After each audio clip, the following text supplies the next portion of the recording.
The opinions expressed within the content of this podcast solely that of our guests and do not reflect the views and beliefs of the Bigfoot and Paranormal Encounters podcast, its hosts or its affiliates.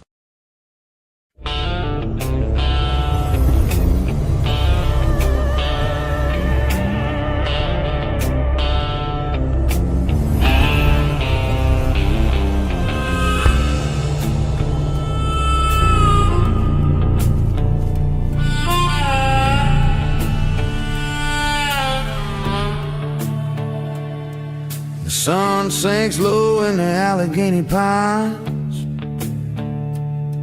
There's a shadow moving between the timberlines.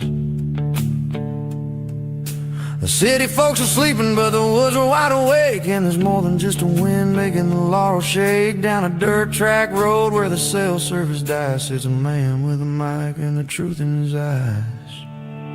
He's broadcasting live from the cryptid cabin floor, deep in Pennsylvania behind a bolted door. It's Bigfoot and Paranormal Encounters tonight, shining a lantern on the things that shun the light. Yeah, Dave Bruce is the pilot and the haunting stars now. So pour a stiff drink and wipe the sweat from your brow.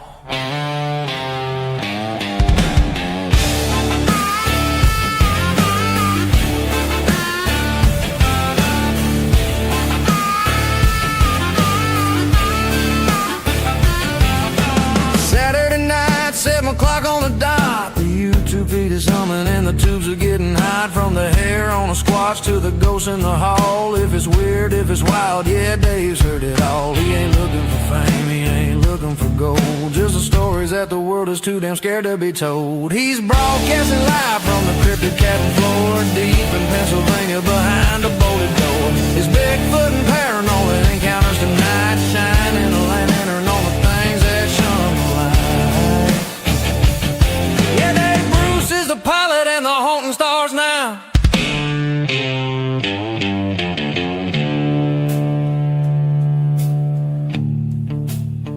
7 p.m. Eastern. The woods are calling your name. You're in the cabin now. Welcome to the show.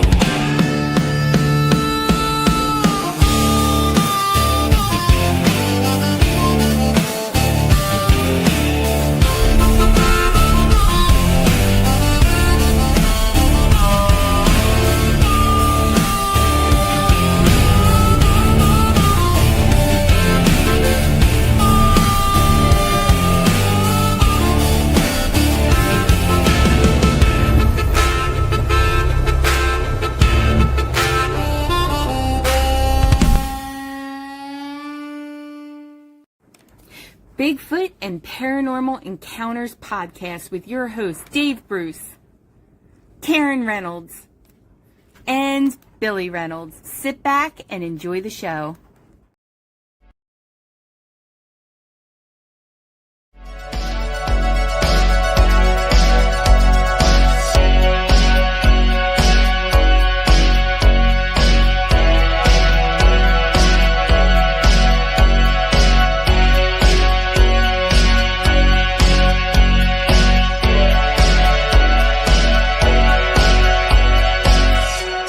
Welcome to Bigfoot and Paranormal Encounters podcast.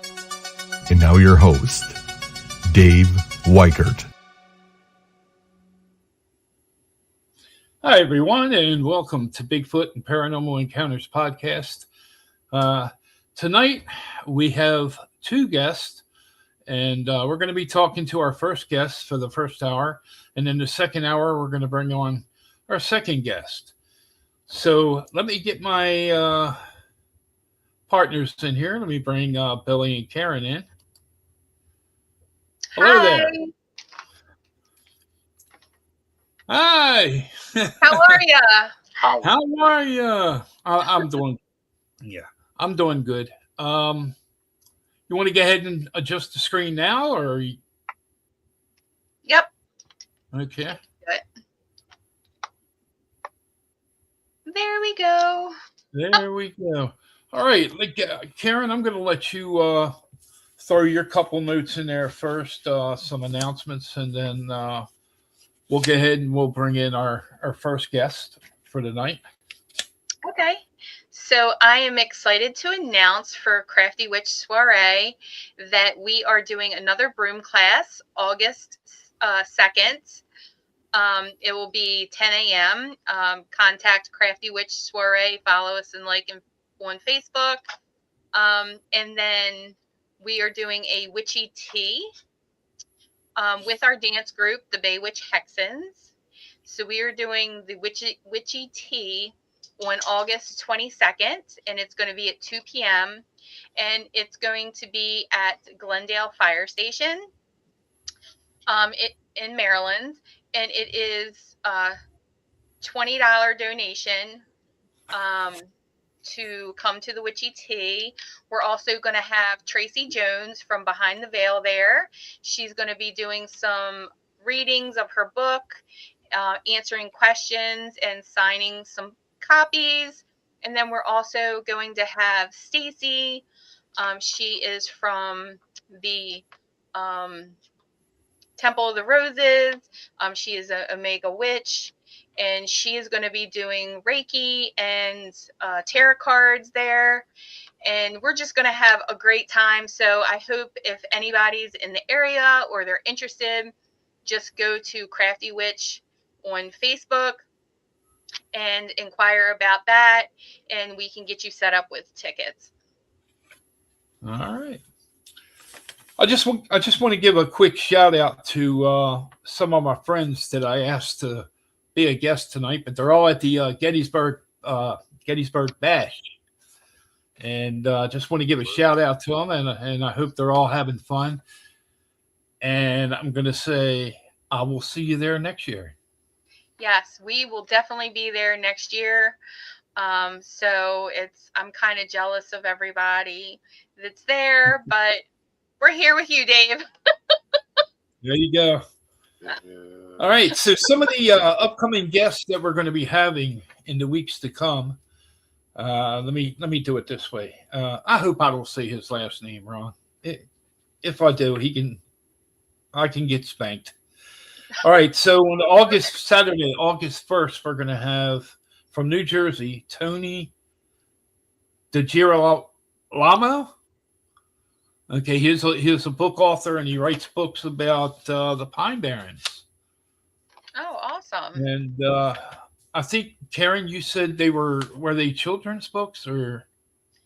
I believe that they were. I met so many people at the conference. There was a lot of authors. So I'm not gonna swear on a Bible to that, but I think that he was, but hopefully if he doesn't, he's not going to yell at me when we have him on the show. There were so many people I met that day. I couldn't honestly tell you. Karen, Billy, you're gonna like this next one. On August 8th, Saturday, August 8th, we are gonna have the Maryland Ghost Trackers. Paranormal team. They are part of the Taps family. Awesome. That's great. Yeah. They're not any of the ones that are on the Taps show, but Ghost hunters, yeah. They're part of the Taps family and very well respected. So we're gonna have them on August the 8th, and I think that's it for. I believe the third week of August, we're going to have Bill Bean. He's well known for the television show A Haunting, House of the Dead. But he's going to be coming on to talk about his new book. Let me just throw that up there real quick. It's called help me here, Karen. My eyes are like. True Stories of the Strange and Unexplained from the Spiritual Warrior. Okay, and can you read the bottom part? Show and tell pictures of angels, demons, aliens, and UFOs. There we go. Yep. All right. So that's So we're really gonna. interesting. I watched that episode because you told me about it, of a haunting with him in it. That was quite an extraordinary episode. So anybody that wants to can, go on, I guess, Tubi or Netflix or whoever has the TV show A Haunting, and can look that up and watch that episode. And what is it called? The House of the Dead? The House of the Dead. I watched it on YouTube today. Okay. Again, for about the 20th time. Yeah. And, Yeah, it was a very interesting episode. So I suggest anybody that's interested in the paranormal to go ahead and watch that episode, especially if you're from Maryland. all right. So that'll be most likely the third week of August when we have him on. We're going to have him on for a whole hour. So, Nice. all right. Let's not waste any more time. Let's get our guest in here. Chuck Greer. Let's bring him in. Hi, everyone. Chuck, how are ya? I'm doing pretty good. How about yourselves? Good. Pretty good. Pretty good. So, Chuck, we're gonna start off by let you tell us a little bit about yourself and what led up to your I believe it was back in March that Yeah. you had an experience. Well, I'm just Chuck. I'm just an everyday working guy. I got a hunt, a camp, a hike, fish. Back in March, my wife and I went to our favorite fishing hole just to check it out, try to clean it up a little, and went walking over there, and I saw on the bank this footprint, and you could see tracks coming out of the water, and so I took a picture. I don't know anything that could have made that. I'm sorry, The print I'll work. bring that photo up in a second. I was just replying to something here, and I'm good. Okay, let me bring that picture up.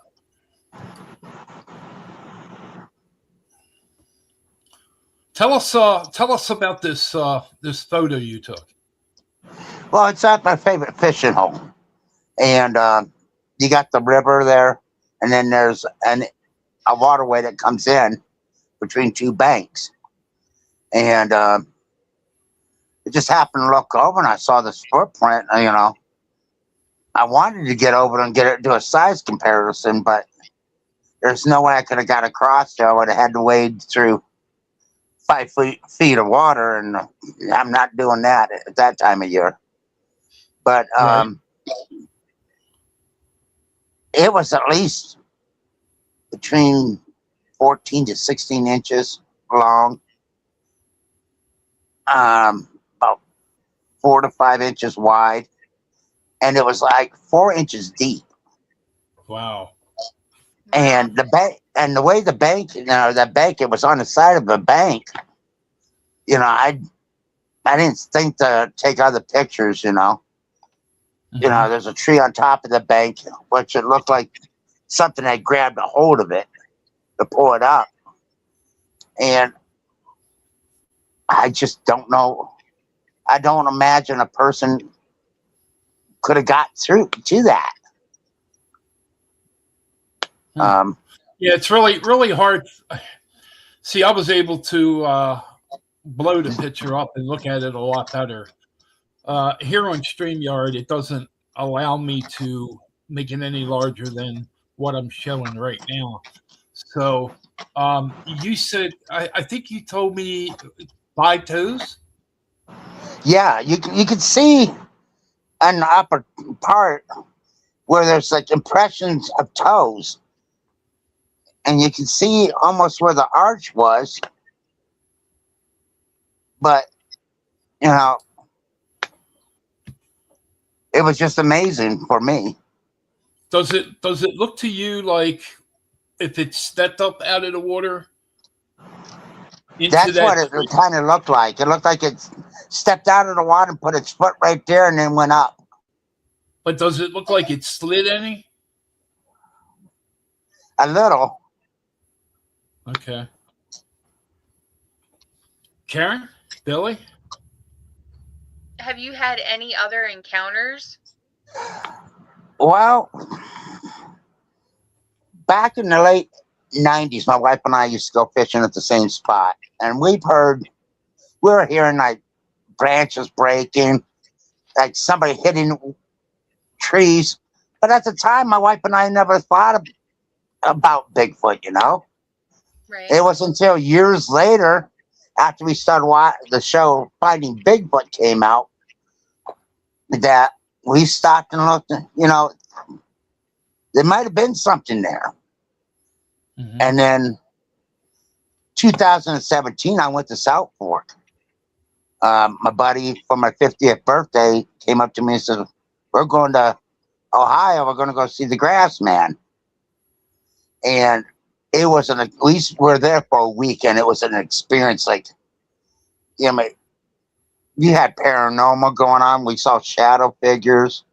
We heard tree knocks. But once again, I got to be honest. I don't know if it was another person or if it was an actual Bigfoot. I can't imagine me and my buddy are the only goofballs out there doing that. You know?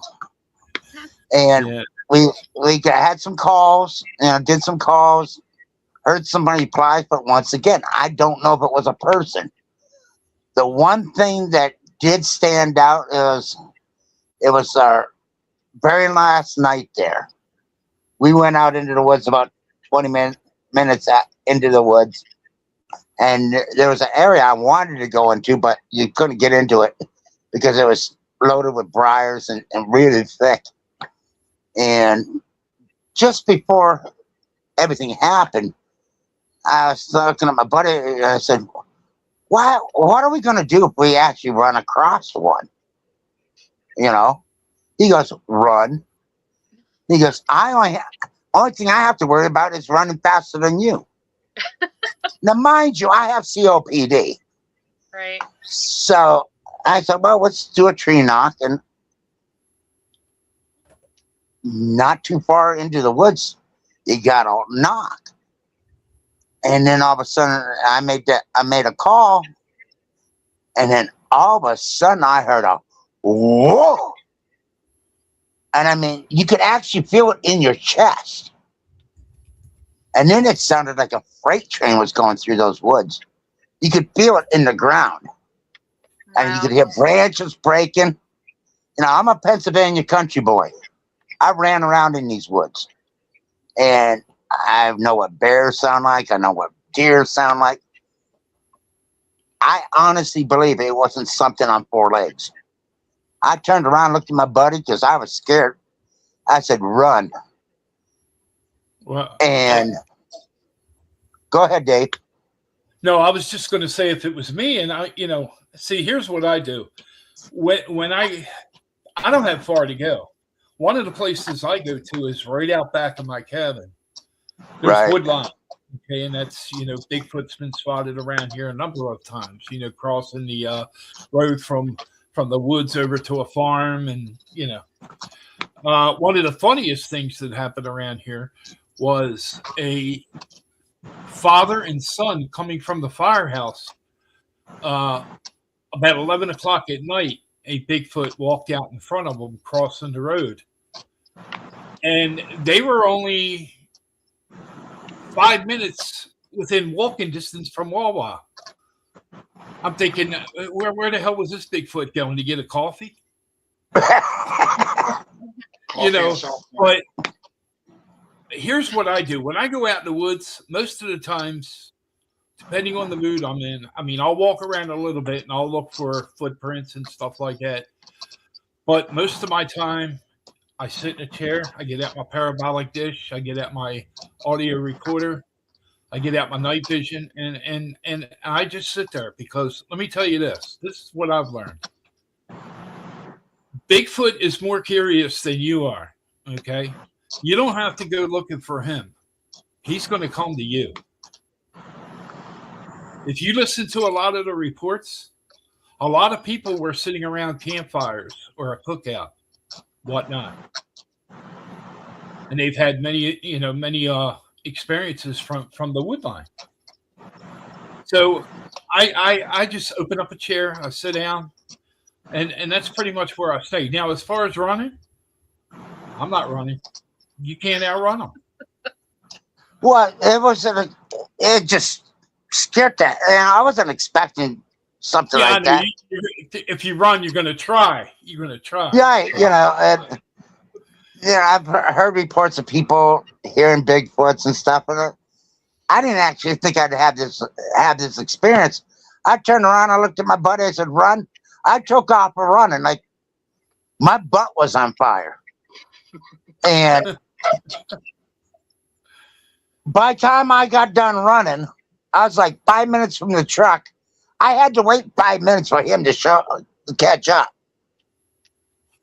And he goes, "What happens if I didn't come back?" I said, "I would have waited another 30 minutes to come look for your body and take the keys and go get help." Billy, but that was an experience and a half. And, I didn't really expect it. I'm not a Bigfoot researcher. I don't go out, I am curious about them. I believe, they do exist because they've been documented throughout the years for Native Americans. Yeah. For thousands of years. Right. And how can all these reports throughout the world and the United States, you can't say we're all crackpots, we're making something up. There's got to be something there. Yeah, I agree.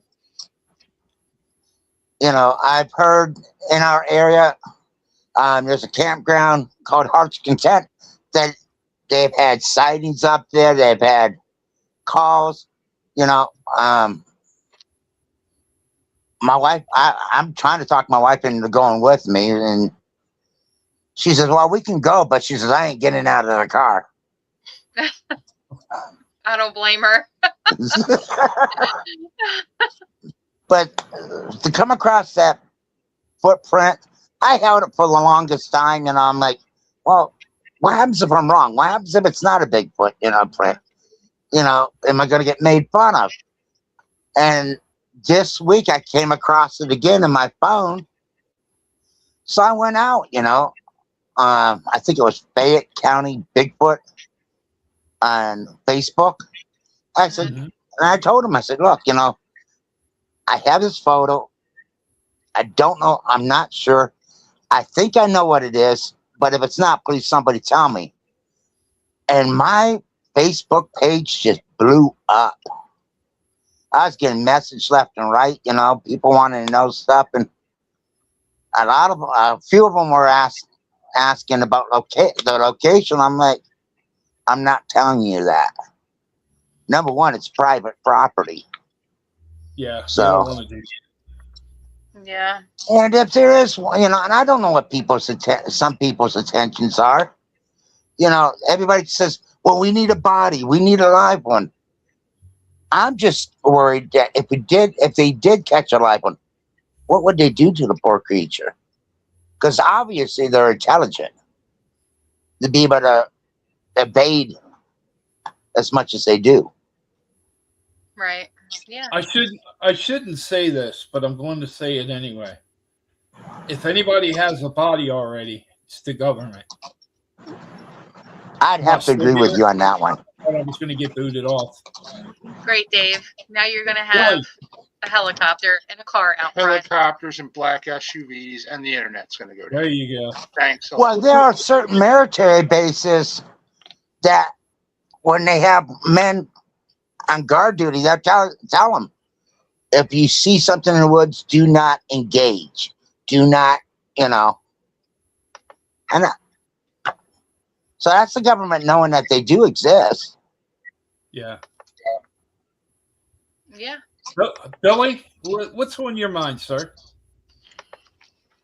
Well, I'm looking at that footprint, and it looks like that is going uphill. Am I correct on that? Correct. And I know you mentioned you weren't able to get across the stream because 5 Right. March, obviously. By any chance, did you happen to see if you could see another print from your position where you were? Well, like I said, below that footprint, if you can see the mud, but if you go a little farther down, there's water. You could actually see footprints in the water Okay. coming from the river, and if I recall right, I think I saw the back end of a footprint on top of it, but it had to have been a good 4 foot, 5 foot stride. That's about what I was getting ready to ask you. What do you think the stride was? About 4 foot, 5 foot. I'm just like, I don't know anybody that could do that. I don't either. And like I said, I've never done that before, so I didn't stop to think about taking other pictures, which would have been more credible if I would have had them. Yeah. I mean, you took the photo that you did, and I don't know if you know who Daryl Denton is, but he's kind of like the godfather of Bigfoot. All right. Right, Dave? Correct me if I'm wrong. He's one of them. Yep. And There's another gentleman by the name of Ron Moorhead. And what I like about Daryl is Daryl goes into it and he doesn't have to prove anything to anybody. Right. That's what I like about Daryl. He doesn't need that that photo, or he doesn't need to record sound. He knows his truth. He, and just to listen to him talk, he's actually sat down with a family of Bigfoot. Wow. So,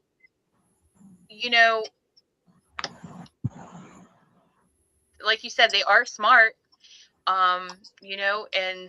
It seems like they're always showing themselves to people that they feel aren't gonna, I guess, take pictures of them. Right. Because when there are pictures, it's always like blurry because they're constantly moving. So yeah, I mean, I wouldn't feel a certain kind of way. This is what you saw. You're sharing your experience. So that's all you can do. Well, I also don't believe, you hear a lot of reports of, oh, they're aggressive, they'll hurt you. I don't believe that. I'm not saying they're Harry and the Henderson, but, if you go into the woods and show them respect, they'll show you respect. If they want you out, they'll let you know. Yeah. Yeah, and if you do something to piss them off, yeah. And I imagine there are ones that aren't nice. Yeah, I mean, but I don't believe that all are evil. Yeah, I mean, we've talked to people that have said that, they've dealt with, Bigfoot gotten, upset with them, and they made it known that they were upset. One person had feces smeared on their garage door. Whoa! He was mad. Yeah. There's also a lot of people we've talked to that they've had good encounters, they've had bad encounters, and they've kind of made it right with them. So yeah, like, all right, I was mad at you. We're cool now. Yeah. I watched some of you guys' podcasts, and that one guy with the peanut butter jar. He put jars of peanut butter out there with the lids on them. And he'd find them. The peanut butter's all gone, but the jar lid was back on it. That takes intelligence. Oh, and they clean them jars out too. Yeah, yeah. It's got to be that big old finger just going around the rim, Yeah, he's got one big tongue. I don't know. Yeah. Yep. And some people leave presents for them outside too, like food, and then you have other people that say don't do that. So I mean, it's good to share everybody's story so that way they can compare notes. what was the one offering that they were fond of? I think it was raspberry donuts. Yeah. Yeah. Yeah, it was the raspberry donuts. Yep. So, I mean, Well, listen. Go ahead. I'm sorry. I was just going to say every story is different, and we're here to listen to it. So, All right. What we're going to do right now is we're going to go to a quiz. we're going to start playing Quidditch for Harry Potter now. A quick commercial, and when we come back, we're going to talk more Bigfoot with Mr. Chuck Greer.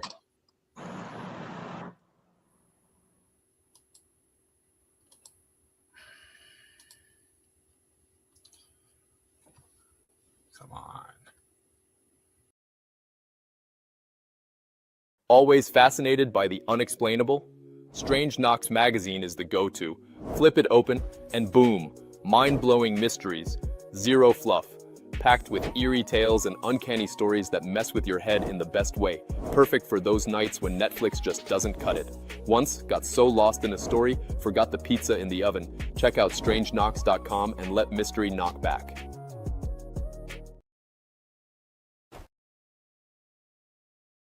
Deep in the woods, the stories are real. But on the airwaves, the truth can get lost in the noise. Gary Kendrick is host of Sasquatch Watch Radio. Every Monday night at 9 p.m. Eastern, we cut through the chaos. We aren't here for the drama or the ridicule. We're here for the evidence. Join us each Monday as we talk with researchers, investigator, and eyewitnesses who have come face to face with the unknown. It's a serious look at me in a respectful environment.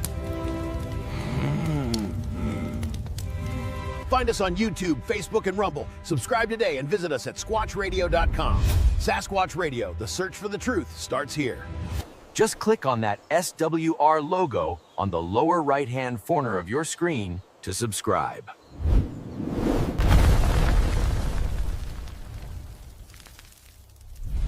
I'm Tracy Jones from the podcast Beyond the Veil, airing every Wednesday night, 8 p.m. Eastern Standard Time on YouTube.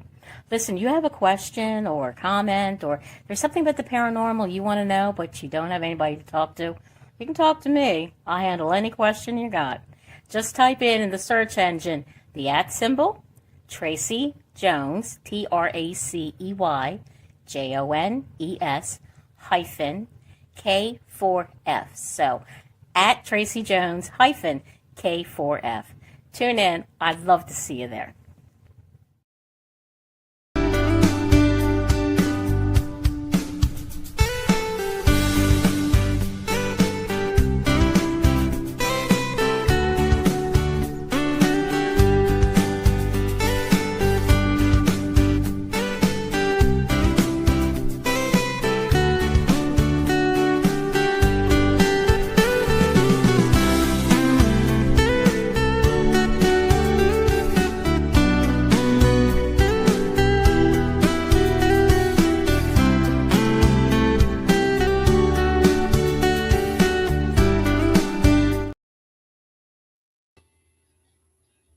All right, and we're back. Let's bring Chuck in.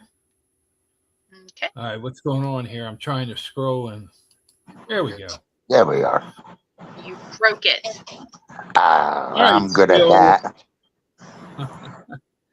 So really Chuck, quickly, sorry, Dave. Really quickly, Kelly Porter had a question. Okay, let's go ahead and do that. She said, what was the soil like in the area? Other than muddy, of course. Soft. We it just started unthawing and everything out there, and muddy and wet. It was actually raining that day. Well, a light drizzle. Mm-hmm. So. Okay. Is the soft soil kind of normal for the area, or is that more just because it was the rain and the thaw? No. It was just due to that type of season. It's usually hard, and whatnot. Yeah. Right now, that bank is covered in grass. Okay. Well, have you been back there since? We were just there yesterday. Okay. We went fishing. My wife and I like going night fishing, and we sat out there, took my tablet, but didn't hear anything last night, caught some bullheads, some smallmouth bass, Okay. Awesome. That's really cool. So, has anybody made a cast of that? Do you know? Not that I know of. And Kelly just asked the same question. Great minds think alike. So she But said she didn't cast anything. Sorry, Kelly. no, I've never cast any prints. I didn't even know. I don't even know how to do that. Oh, gotcha. Like I said, that was the first time I actually took a picture, or something, Mm-hmm. and I didn't really think about other stuff. But now I got you guys. If I come across something, I can say, "Hey, Karen, Bill, Dave, I got this. What do you think?" Yeah. Yeah. Hey Chuck, let me ask you this: did you see any tree structures? I'm sorry. No, I haven't seen any of those. Okay. Of course, I haven't gone back in the woods over that area either. Mm-hmm. Are you able to like camp in that area, or is it just like woods? Well, you could camp over by the fishing area if you really wanted to. I know we got a rock fire pit there, other fishermen have built it, and once in a while my wife and I will make a fire, and sit there and fish, But yeah, you could probably camp there. So Get bed up by mosquitoes, but yeah. Sorry, Kelly, I stole your question.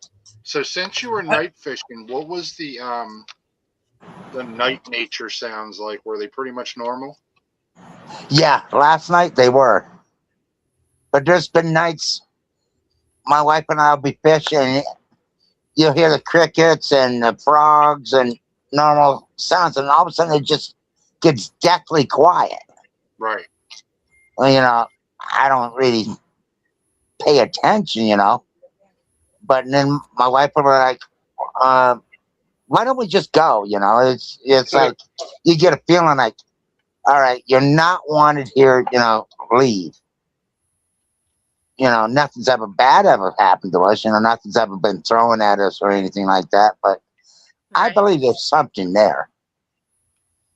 Yeah. Of course, I'm starting to pay attention now too. I think that's how it always happens from Dave is more of the cryptid part of the podcast. I'm more of the paranormal part. Well, Dave is paranormal too, but I haven't seen a cryptid or anything, but the way that I feel about it is, you've had people over the centuries that have writings or pictures saying that they've seen something. So something is definitely there. I haven't seen it for myself or experienced it, but I know that Dave has. And others that I have talked to as well. So I believe it. Something is there. Well, I started back when I was 20 years old. Look at me now. I'm 63. I'm covered in dust. I'm old. You are. So I have a question. Chuck, do you believe in Bigfoot? Yes, I do. There's things out there that we still don't know. I just recently heard about dogmen. I didn't even know they existed. Yeah. You know, and skinwalkers and stuff like that. You can't deny it. You know, people are seeing it. You know, you can't say it's just a myth, because behind every myth, there's truth. Right. Now, Kelly asked a question. Have you snapped some random pictures? She was just wondering. No, I haven't got into that yet. I'm still new to this. You're a newbie. Yeah, like I said, you know, I'm just I snapped that back in March, and now I'm starting to get a little curious. I'm starting to get a little bolder, you know. I'd like to get some better equipment, but right now with the economy and everything, you know. Right. Yeah. I'm sure that there's stuff that you could find around the house that you could use. Isn't there, Dave? Well, I was gonna suggest that he get himself a good camera, because when I go out in the woods, not only am I filming and taking and snapping photos what's in front of me, you have to worry about what's behind you. You never know. Right. Okay. So I have a rig where I have a camera on my shoulder, and I'm always filming the back of me. Okay. I mean, let's say you're walking a dirt path and you're taking photos, or you're shooting a video moving forward, and something crosses behind you. You're not going to know. You don't have eyes in the back of your head. True. So anytime I go out there, that's what I do. I'm filming from the front and filming from the back. Whether I'm taking photos in the front, I'm always videoing in the back. Yeah, and Kelly is a investigator as well, and she says that she does the same thing. She'll take random pictures in the day and in the dark. And the good thing about that is, with the random photos, generally speaking, you're not always going to know what you're looking for or where you're looking. Right. But having a random photo, being able to look through and go, what the heck is that? Right. Here's another interesting thing to try. I've done this a few times. Whoever you're out in the woods with, whether it's your wife, your friend, have him face towards you, and you face towards him or her, and act like you're talking, but pay more attention over the shoulder of the person facing you, and be watching what's in the background, because they like to just tuck their head around a tree and peek, or they may make a move and cross the path. All right, I'll try that. So you got homework, Chuck. I got my homework ready for me. And remember, when you're standing with that other person, you're offset a little bit so your head isn't lined up with theirs. All right. Yeah. So you're not staring right at them instead of what's behind them. The only thing I see is your eyebrows.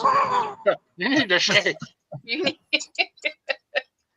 But now, is it true that their eyes actually glow in the dark? Kelly and Dave would be perfect to answer that question. There is eye shine, yes.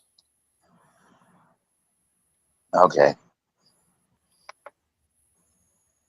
You're welcome, Kelly. Now, here's something I'm not sure if you're familiar with, or if you've read on it. But if you ever go into that area, okay, right, you become sick and feel like you're ill. Get out of there and leave. That is wait a minute, let me just take a look at something here.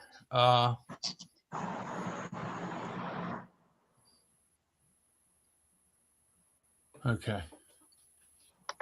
Oh my God, I just lost my I'm trying to think of the word. Yeah, it's something. Here it is. Thank you, Kelly. It's infrasound. Oh, gotcha. They can You know, that's funny. That's funny you mentioned that, because there have been times that we'll go fish, and all of a sudden I don't feel good, and we have to just up and stop I've been and hit just go home.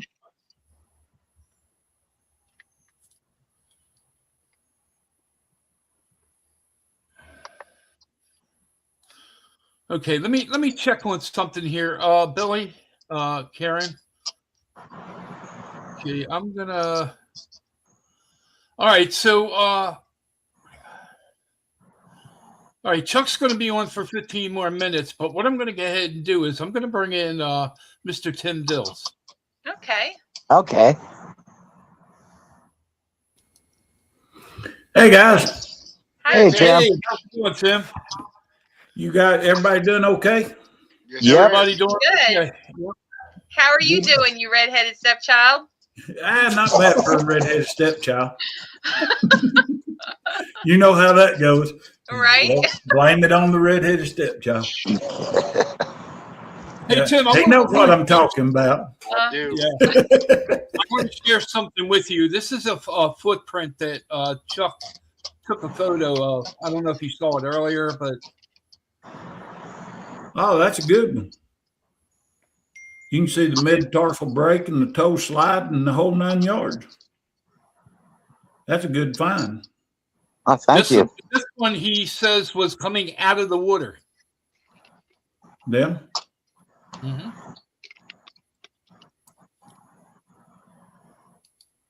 Okay. That's a great find. Oh, thank you. That's one thing that we don't get a lot of around here is tracks, because we got the red clay mud. Right. And it's hard. I mean, if you do find it, it's usually in a mud hole where you can't cast it. So, Well, I couldn't get to the print because there was like a body of water in front of me, you know, 5 foot deep, you know, and I wasn't going to go traipsing through the water. Yeah. Well, you know, with those things' lung capacity, they could probably stay underwater like a moose or something and wouldn't have no problem at all. All right. Hey, Kelly.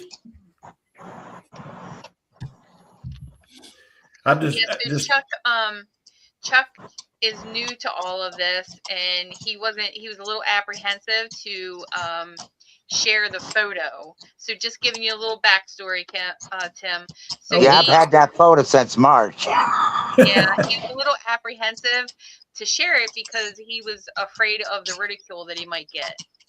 And I'll be honest with you, Chuck, you'll probably get a lot of it, but don't let it bother you. All right. I've been doing this for 18 years now, and I've been redheaded stepchild. I've been through it all. And it don't change nothing. No matter what people say, no matter what they do, it still don't change the things that's happened. You know, the ones that I've seen, it don't make them go away. They was still there. So don't let it get to you. Just keep on doing your thing, and because we need more people out there. And don't be afraid to share it. You can get a hold of Dave or me or whoever, share it on our podcast, whatever you'd like to do. I mean, it's when you can find good people like Dave, and I've just now met Karen and Billy, so I'll throw them in there too. When you meet good people, I know they got to be good people, or Dave wouldn't have them on the show. So when you meet people like that you can trust and do things with, and share things, it makes it a whole lot easier than trying to do it on your own. Yeah. Thank you, Karen. Community. Thank you, Kelly. I will do that. Mm-hmm. Chuck, what I can pretty much tell you, they could probably officially say Bigfoot is real. Here's evidence on the 6 o'clock news tomorrow, and you'd still be a weirdo. Mm-hmm. Yeah, but the thing of it is, if they do that, how many idiots are going to go out there with guns? They don't need to be hunted. I asked somebody what they thought. One of our guests one time, I said, hey, if it was declared you know, this is an absolute fact tomorrow. What do you think that would have to do with like protection, things like that? They're like, oh, it's already going to be considered an endangered species. If you showed up with a body right now, you're going to jail. Yeah. And I'll be honest with you, when I first got into this, I was going to kill one. I'm a hunter, and I know you hear that from everybody. I've been hunting all my life. Oh yeah. But I actually have. I started following my dad through the woods when I was 6 years old, and I told my buddy that it happened on his property. I told him, I said, we'll kill one and put it on the table, and that ends all discussion. But then I heard two of them talking back and forth to each other on two separate occasions, just far enough away to where they was close enough to where I could hear them, and I'm deaf as a post, so they was pretty close, but they was in a laurel thicket to where I couldn't see them. And on two different evenings, on a Tuesday and a Thursday of the same week, I listened to them for probably 15, 20 minutes each evening. And I decided right then, if they're smart enough to sit there and talk back and forth, I don't need to kill one just to prove it. And Right. I hope other people learn that. But I do understand, you know, that some have been killed in self-defense because they ain't all puppy dogs. You No. know, you just like humans, you got some with a bad attitude and wake up on the wrong side of the pine cone of a morning and that kind of stuff. It also depends if you piss them off too. You know, Oh going yeah, to woods showing disrespect. Yeah, they're going to kick you out of their territory. oh yeah. And I'll say this and I'll shut up and let you keep talking. I didn't mean to jump in, but You're fine. No, you're fine. When it got to a point on my buddy's land when they wanted us to leave, they'd start throwing rocks, but they'd throw them out about 40 or 50 yards. And then if you didn't leave, they'd throw one a little closer and a little closer and a little closer. And this is after about 2 years where I felt comfortable, you know, being around them and knew that they wasn't going to hurt me or I'd have done them in dead. And Right. that day I thought, I think I'll sit right here, just see how close they'll throw one. And the last one hit about 6 inches from my foot. And I was like, yeah, it's time to go. So, but so far we've only been bluff charged one time. And that's the only time I've ever put my gun on my hand on my pistol. And, but she pitched her fit, got her little one and moved on. So nothing bad happened. I guess that's what I could call the experience in South Fork. Well, I got bluff charged, but I turned and ran like a little kid. We know you don't want to run because it's like a cat and a mouse. If that mouse plays dead, then the cat loses interest. So if you ignore them, I've had them growl at me going in and out of some of my research areas so close that my whole body just vibrated. So I knew they had to be within 20 yards of me. And Chuck, you were talking about that when you had your one experience. Yeah. You were telling me and Dave that the other day that you had that vibration feeling when you feel threatened. Yeah, I'll tell you, Tim. I did a knock and then I did a whoa. All of a sudden I heard a whoa, and that vibrated in my chest. And it sounded like a freight train going through those woods. You could actually feel it in the ground. Mm-hmm. And I turned around, looked at my buddy, and said, "Run!" I took off. Now, what I tell everybody now is, I bet you I was a daddy Bigfoot with his son and saying, "Hey, you see those humans over there? Do you want to see something funny?" And he did that, and they're still in the woods lopping their asses off. Yeah, as soon as you started running, he said, "Watch this, Junior. Let's have some fun. This is how it's done, so next time you can run after him." Yeah. Are you going to be the next run, dude? Run?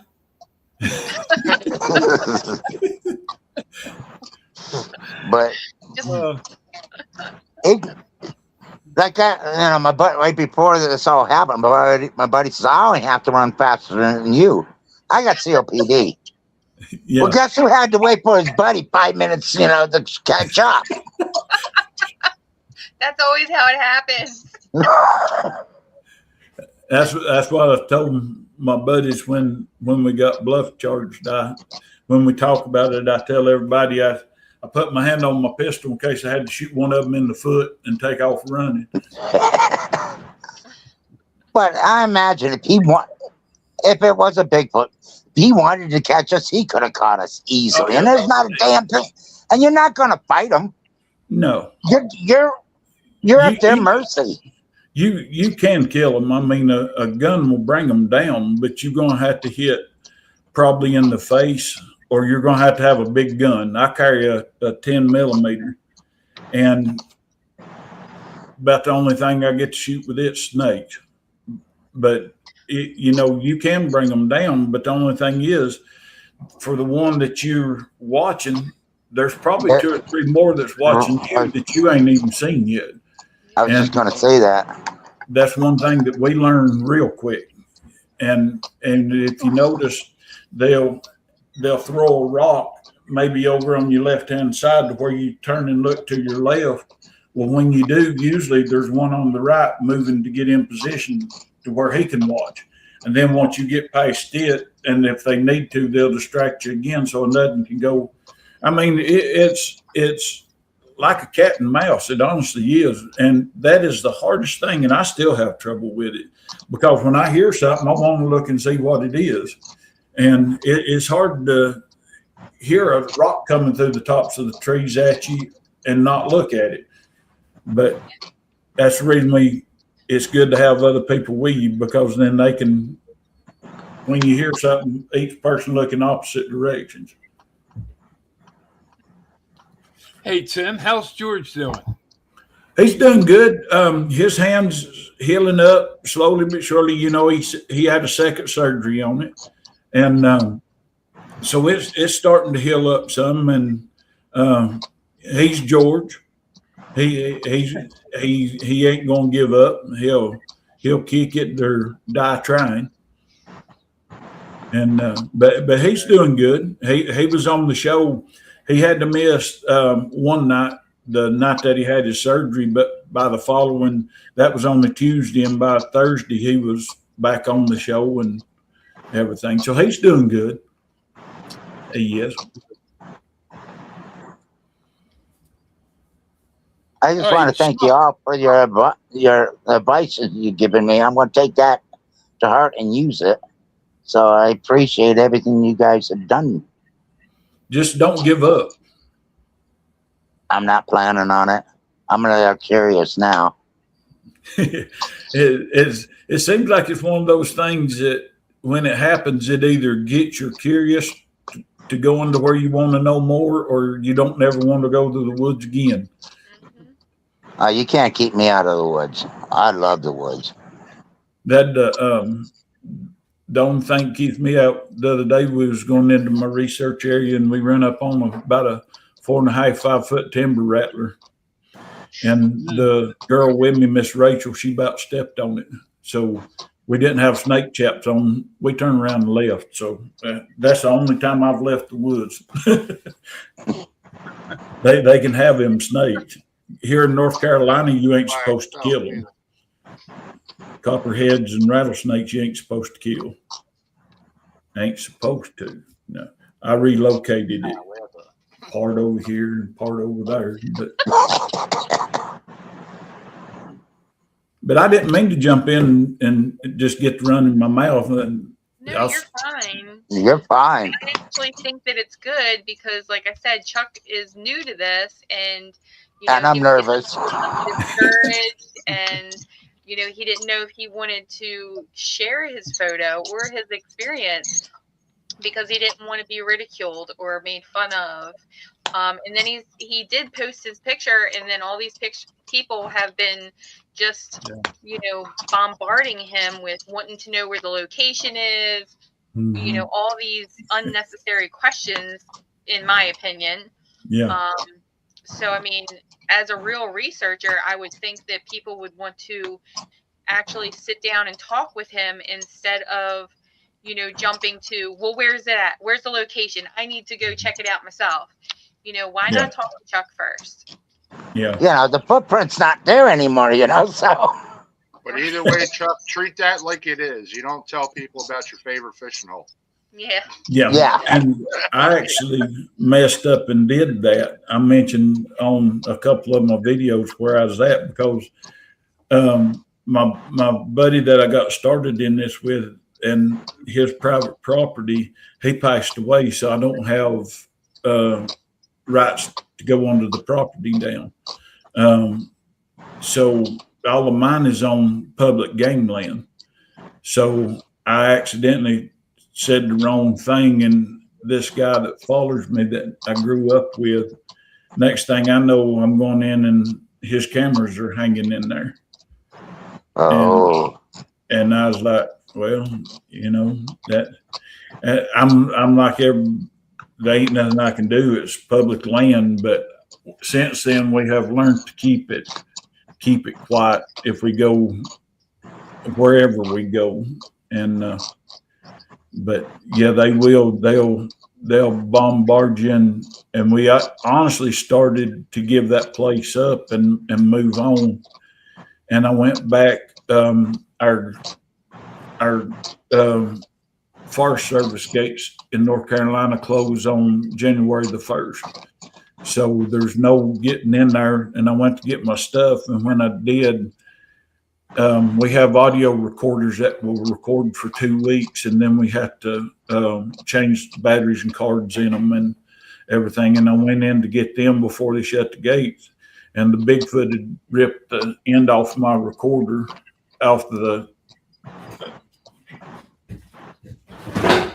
This is what we keep them in, 4-inch Schedule 40 PVC. And this year we had these broke open in the middle. I mean, just like it took a can of wampum biscuits and just busted it open.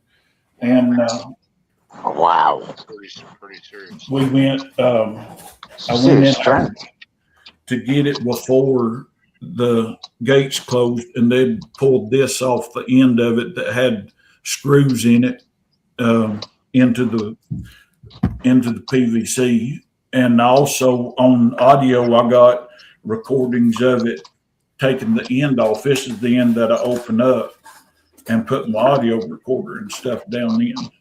And I've actually got them on audio, opening this thing up, packing it full of dirt, and then screwing the lid back on it and taking off running. So, wow. And we also caught this year. I had a good year in audio. I was honestly about to give it up, and I got to going through some of my cards, and I only got like 2,000 to 3,000 hours to listen to.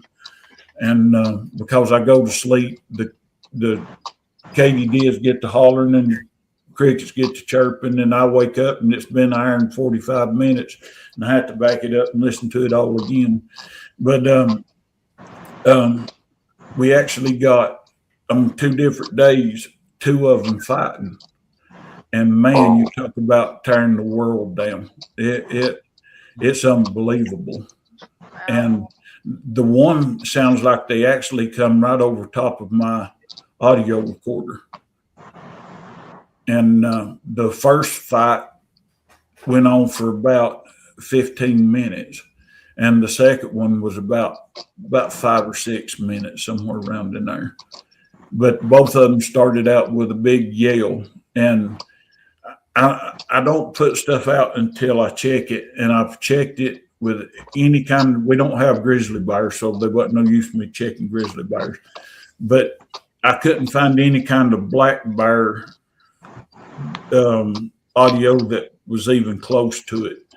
And I honestly think you can tell the difference because of how deep it is and all of that. But I put it out, and we've got some good stuff this past year.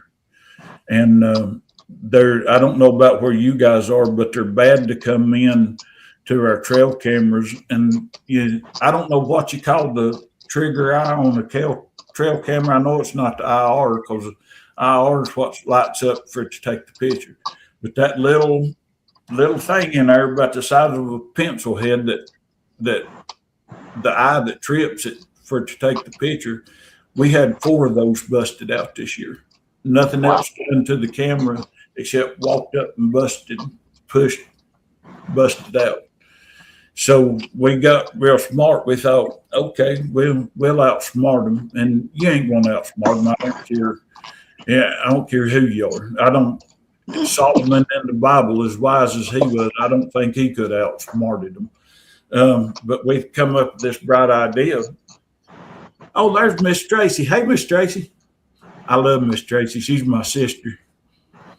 But we decided, for some reason, I've got cameras on each side of a big oak tree, and the one on the left-hand side. And what I do, I take them, put them on. I'll take about a 6-foot stick and put them on these flag poles that you put flags on. Well, I'll put the stick in here and raise it up about 6 foot and ratchet strap it to the tree, and then I use zip ties to put the camera up here so I can tilt it wherever I want it and all of that stuff. And I had 2 of those on each side of the tree. And every time we come in, the one on the left-hand side would be pulled down. The one on the other side would not be moved. And we was like, doggone. So we put it back up, come back. And I did get lucky on one of them. You can see this big hairy arm coming under it and then start pulling it around the tree. And so I did catch it, but not like I was wanting to. But we had both of those cameras, and the one on the right-hand side had a dog toy hanging up in the tree. And so I put a camera out behind them so it could watch both of those cameras. And then my buddy put one in front that could watch the one that was getting messed with all the time. Well, we come back, and both cameras are down. And we get to looking, and I thought, all right, I've got it, because the back camera's down this time, and I've got the camera sitting over there watching. Got home and checked it. One picture, it's up. The very next picture, it's down, and nothing in between it. So we're like, what do you do? What can you do? I mean, we're running out of options. We're just hoping we get a Gomer Pyle in the bunch and it messes up and walks out in front of it. Tim, you got to start sharing your Oreos and M&Ms, man. No, it ain't getting my Oreo. I need a fudge covered Oreo connection. And, I mean, I don't. There's some things in life I don't share my Oreo. I don't blame you. I mean, you ain't getting no Mountain Dew either. That's it. That's funny. But Dave? Tim, you've been doing this for 18 years now, correct? Mm-hmm. Yeah. What sparked your interest? I mean, well, what happened? Did you have a sighting, or? Actually, we heard on my buddy's property. It started out as a joke. This guy, I was outside cleaning a deer, and this guy pulls up, and I'm trying not to cut myself, and I've never seen him before in my life, and he was from Florida. And he pulled up and said, "My name's News Record. I just moved in the house up here above you. I see you like to hunt and fish, and I seen you in about 2 weeks." Turned around and walked off. And I'm like, yeah, okay, whatever. And my wife said, "Who in the world was that?" And I said, "Well, I got his name was Newsom Corbett. They just moved in above us up here, and he likes to hunt and fish, and he said he'd see me in 2 weeks. 2 weeks to the day, he pulled in my driveway and said, "Grab your tackle boxes, let's go fishing." And me and him become best friends until he passed away in 2021, because it was right through all of COVID and all of that mess. But he introduced himself, and we went fishing. He said, my wife's family's got property up here that's 86 acres behind the Forest Service gate.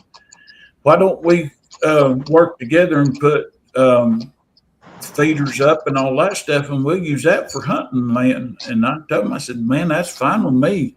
You know, I can get off of public land to hunting and have some private property that's surrounded by public land. But where it was at, there's no way into it without, I mean, it kills you to walk in there, because I was stupid enough to do it one time just to see what it was like. And I'll never do it again. But anyway, he said, but before we start, said, we've got to get even with my boys. And he had grown youngins. They had a band called the Corbett Brothers. And they had taken a set of fallow deer horns out of the cabin. And the cabin that they would come up, they would only come up maybe twice a year from Florida and stay a weekend and then turn around and leave. And the rest of the year, nobody was up there.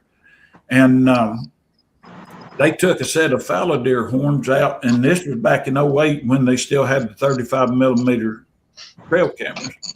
And they stuck it around the tree just enough to get it to take a picture of the horns. Well, he's at Walmart and sees that picture, and he freaks out. He thinks he's the weirdest deer that's ever been in North Carolina, running up and down his property. And he's hollering at his wife, get your stuff. I got to get in the tree stand. I got to get in the tree stand. And he's throwing beanies and beanie weenies and crackers and all that stuff. He said, I ain't coming down to kill that thing. He said, they just don't have them kind of deer around here. And she said, if you looked at any of the other pictures, I ain't got time to look at pictures. I got to get in the tree stand, get your stuff, let's go. Well, she finally got him to look, and the very next picture was his boys and all their buddies holding them deer horns up in front of the camera.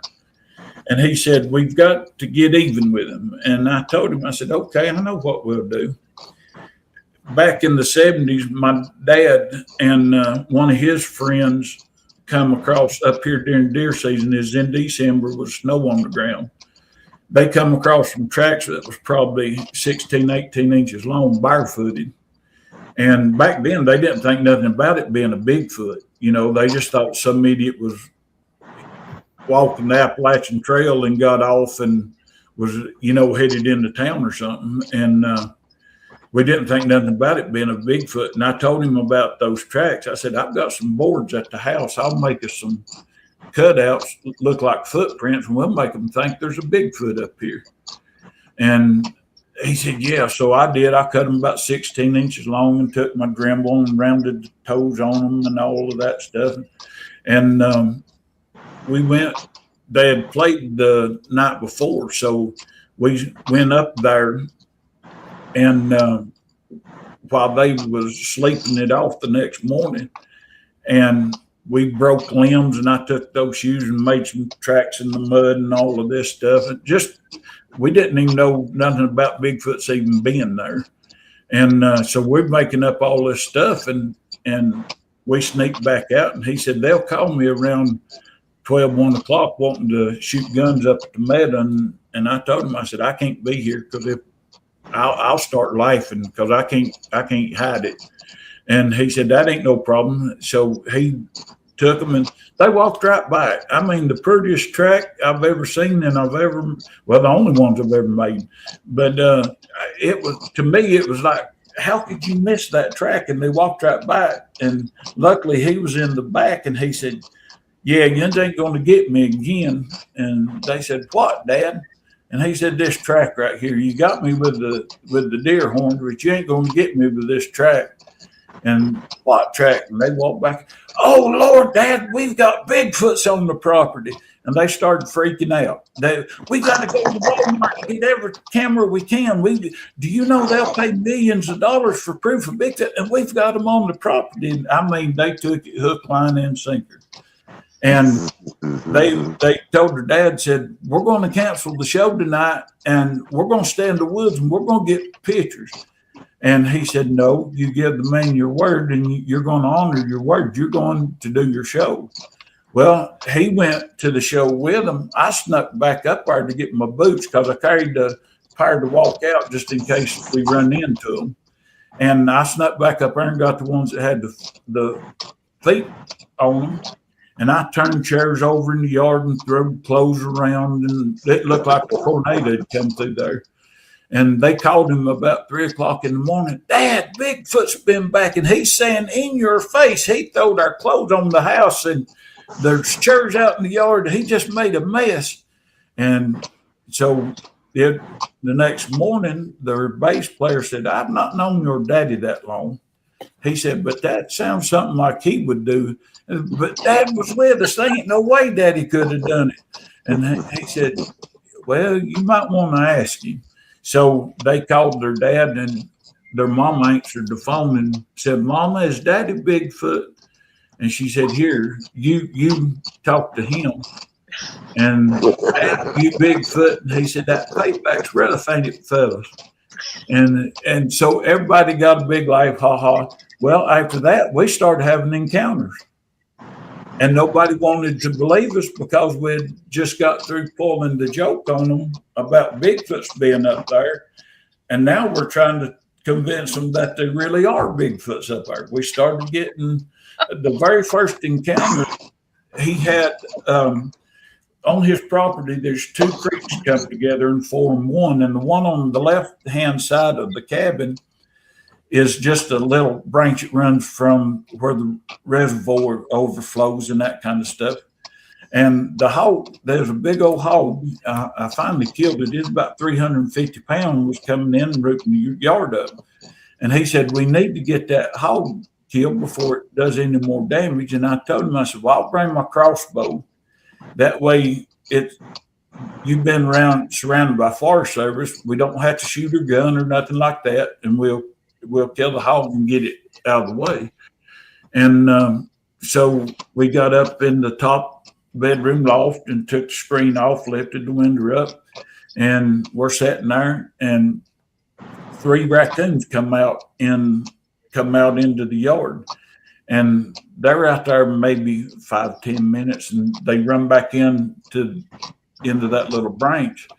And all of a sudden you heard something grab one of them and kill it. And I don't know if you've ever heard a coon squall, but it's bloody murder. I mean, it makes a racket. And it lasted about 3 or 4 seconds, and then you just heard and everything went dead quiet. Wow. And I looked at him and I said, buddy boy, I said, I don't know, that ain't making sense. I said, that wasn't a bear. Because black bears, they'll huff, like that. And I said, that roar is nothing that I've ever heard. And I have honestly seen black panthers, mountain lions, and red wolves here in the county that I live in. And I told him, I said, it ain't none of those. I said, something just grabbed a full-size raccoon, killed it in just within 4 or 5 seconds, and roared like that. I said, that's not making any sense. I said, I don't know what that is. And we're sitting there talking about it, and then it starts whistling. And every few seconds it would do a whistle. And I told him, I said, I definitely don't know what that is. I said, that's not making no sense whatsoever. And we sat there, and it just keeps whistling. So we turned the light on and walked down. And as soon as we turned the light on, it stopped. And that was the very first encounter we had. And then days after that, they started throwing rocks and done a lot of yelling and screaming and that kind of stuff. But that was how I got into it. Was that thing killing that raccoon, and then things just progressing from there. Wow. Interesting. Wow. So, how long have you been with NCI now? Oh, gracious. A few years. I was it was George and Rob and Eric Kubyar that started it. And then Harley Owens joined, and then I joined, and then Jerry Millwood joined. So I'm thinking like 3-4 years, something like that. And I'm still with. We used to be Dirty South Squatching, but the name's been changed now. I'm also with Sasquatch Recon with Bob Trent and Dwight Campbell and Jerry Millwood's in that one with us also. But that's the two. I mean, I'm in a lot of groups, but that's my two squatching groups. That's the two that I go with. And I mean, I'll go with anybody, but that's the ones that I do my research and stuff with. Billy, Karen? Yes. I've got a picture here. This one, hopefully it'll show. This one followed me and Dwight 1.5 miles into our research area and back out. This leaf is over its forehead. You can see the eye socket right there, eye socket, nose. You can see the top of the head up here. And if I bring it in, you can actually see the eyeball. See the eyeball right there? Yeah. And the other one right there. Oh, wow. That was the first one I ever saw.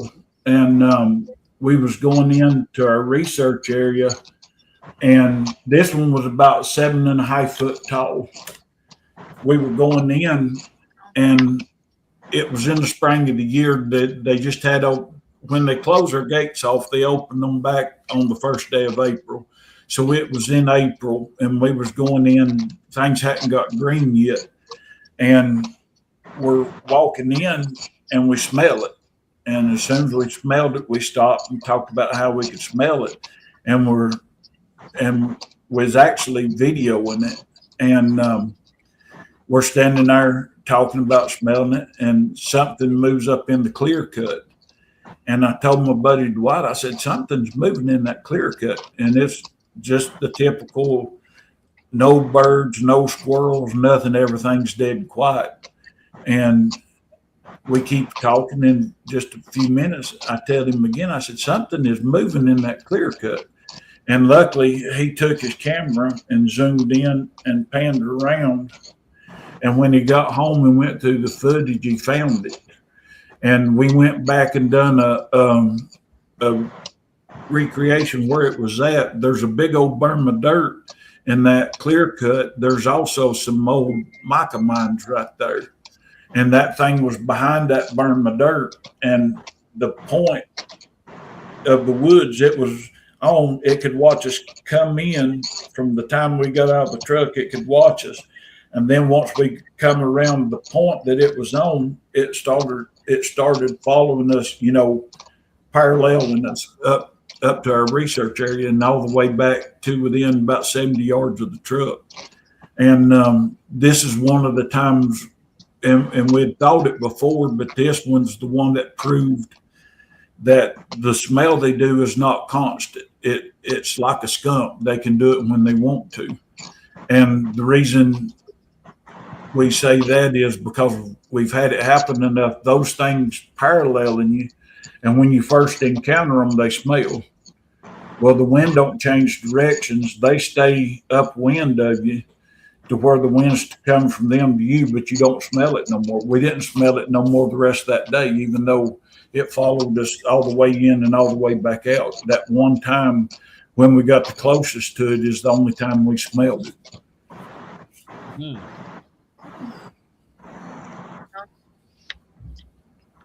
Karen? Mm-hmm. Billy? All right, Tim, I got an interesting question I'm for you. usually the quiet one, when I'm not feeling well, but all right, Tim, so I'm let's say you guys had an encounter where if it were possible you could actually have a conversation with Bigfoot. What do you think you would say? I'll be right back. Really, Dave? That's what you would say? I was going to say, where you been? Because I've seen 6 of them, and the closest one I've ever seen was within 15 feet of me. And everybody keeps asking me about mind speak and that kind of stuff, and I tell them evidently they're on FM and I'm on AM because it just I've got friends that I trust, and I know they're not telling me a lie when they've had mine speak, but it's never happened to me. But if I could have just a sit down conversation, I'd ask them more than likely where they're from. Okay. Are you interdimensional? Are you? And there's so many. When I first got into it, I was in the mindset of just flesh and blood, and I still think they're flesh and blood, but there's so much more to them than that, and I take this from people that I trust my life with, and when they tell me they've had these encounters, that they've actually seen them come out of portals and that kind of stuff, and I know they're not lying. I can't prove it. It ain't happened to me, but I know they're not lying to me. And so I guess I'd want to know where they're from and why are they hanging out? The last one that I got a real good, locked eyes with was on the December I won't say 9th, but that don't sound right. But anyway, it was in December of 23. I was up, went into my research area and changed my cards out and all that stuff. And I've had more encounters when I'm hunting than I have any other time. And when I'm just sitting still and letting them come to me. And I went in, changed my stuff out, and I'm walking back out, and I look at the bottom of the old clear cut that I'm walking through, and I see some bighorn trees about that big around where a good buck had rubbed the trees. And I thought, well, I'm just going to sit on this pile of logs here and wait for it to get dark, and because hopefully it'll come through. And I'm been sitting there about an hour, and I read my Bible on my phone, and I read it for about an hour. And I thought I heard the rock come through, but I'm like, nah, that's probably just a woodpecker, even though it only done one thing when it landed. I knew it was, but I was trying to talk myself out of that's what it was, because I was really wanting to hunt. And I'm sitting there, and I get that feeling I'm being watched. And I look on the knoll that's between me and my research area, and there's one standing there, I'd say, again, around 7.5, 8 foot tall, maybe a little taller, but I can see everything but its right shoulder. Its right shoulder's hid behind the tree, and it's just standing there looking at me. And I turn around and start looking at it. Well, it don't try to hide. And so, in your brain, when you see one, you're running through the checklist. All right, yep, big broad shoulders, making sure it ain't a bear, all of that kind of stuff. And I was like, that's what it is. It don't surprise me that I see them. It just surprises me when they show themselves. It don't surprise me that they're there. It's just, you don't ever go in and say, well, I'm going to go see a Bigfoot today. It don't work like that. So when they do show you, it's like, oh crap, there's one. But so I'm standing there or sitting on those logs looking at it, and it's standing there, and it don't try to hide. And I just turn around and start watching it. And then it clicked in my brain after about 10, 15 seconds. Idiot, get your phone out and get a picture. So I reach in and get my phone, and I just switched from a flip phone to an iPhone. And I'm trying to find the app for it, and I'm trying to get it to Zoom and all that stuff. And I thought, it's going to run. I ain't got time. So I laid my phone down, and I wish I'd never done it. To this day, I wish I'd never done it. I put my hands on my gun because I wasn't going to shoot it. I was just going to look at it through the scope, because I got a big scope on my deer rifle. I mean, it goes up to 24 power. So I'm going to pull it up to where its head looked like a pumpkin, And as soon as I put my hands on that gun, it stepped behind the tree. I didn't even get it picked up. As soon as my hands touched my gun, it stepped, and all I can see is its left shoulder. And I'm like, well, doggone. And I sat there, keep watching, keep waiting on it to move and everything, and it won't. It just stays right there. So I put my gun up and looked up, but like I say, all you can see is the shoulder. And it's not, it might have been 90 to 100 yards away from me. And so I put my gun down because I don't want it to think that I'm going to hurt it. And it won't move. And so I thought, all right. I turned the bill of my hat a little bit to make it look like I was looking in a different direction. And I was watching out my peripheral vision. And it goes from standing up, it goes down to all fours. And it army crawls like this from one clump of trees to another one. It looks at me to see what I'm doing, and I'm watching it without, just I'm keeping an eye on it. And then when it starts army crawling back across the little knoll towards my research area, then I can turn around because it's got its back to me then. And it just army crawls through the bushes and the high grass back over into my research area.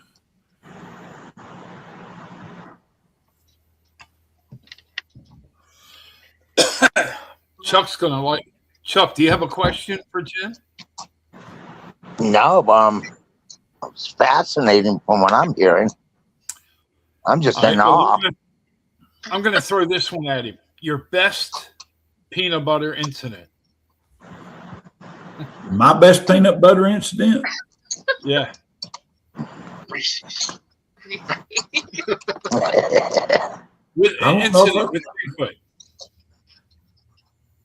Now, Georgia's had some. I don't put food out for them. Okay. That's okay. I'll play it up like it may. Yeah, that time. This is actually what George done, not me. But he hung up some of that all natural peanut butter. They would not touch it. That stuff rotted. Wouldn't touch it. And you put up the Jiffy and the good stuff, and they'll lick they actually licked. We took the lid off and put screws into the tree and screwed it on it. We took a little bit out and dabbed it on it and screwed it on. So if whatever got a hold of it had to unscrew it. And it unscrewed it. It actually unscrewed one of the screws out of the tree with its fingers and pulled the peanut butter jar, and it was licked clean. I mean, it looked like you'd washed it in a sink. They put it down and put the lid next to it, and he thought he was going to outsmart him. He made him a paper mache nest. It looked like a bee's nest, and hung it up about 13 foot. Well, they reached up and tore that down, tore it all to pieces, and laid his camera over with his peanut butter and stuff. But the all natural peanut butter, we've tried it twice, and they will not touch it. Huh. For some reason, I don't know why. I mean, it's oily. Oh, good gravy. It's nasty. Well, I guess I do know why too, because it's nasty. But I don't feed them because with me being on game land, I don't want people coming in and them associating people with food, with me bringing them food. And then here comes this hunter in that's got, because I always wear my orange shirts to the woods. And I don't want some hunter coming in wearing orange and them think, oh, he's bringing us our food. You know what I mean? And get one of them hurt or nothing like that. If I do gift them, I gift them evidently stuff they don't like.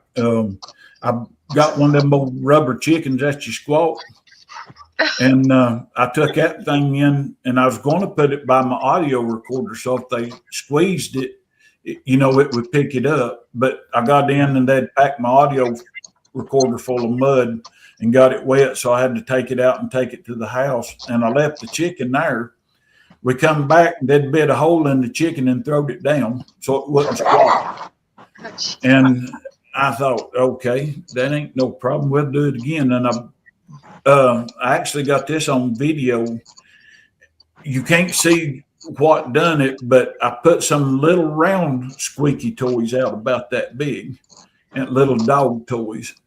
And on the video, you can hear it, and you hear it go squeaky, squeaky, squeaky, squeaky.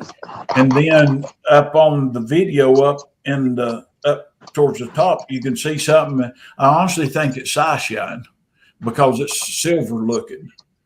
And so I did get that on video.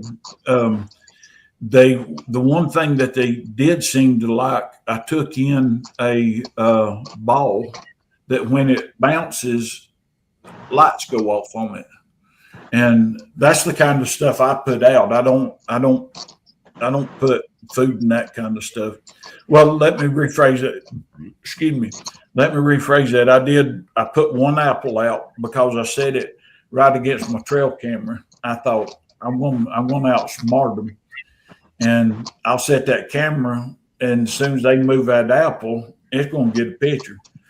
Well, they're smart enough to take something and knock the apple away from the camera, and then they got the apple, and I didn't get a picture of nothing.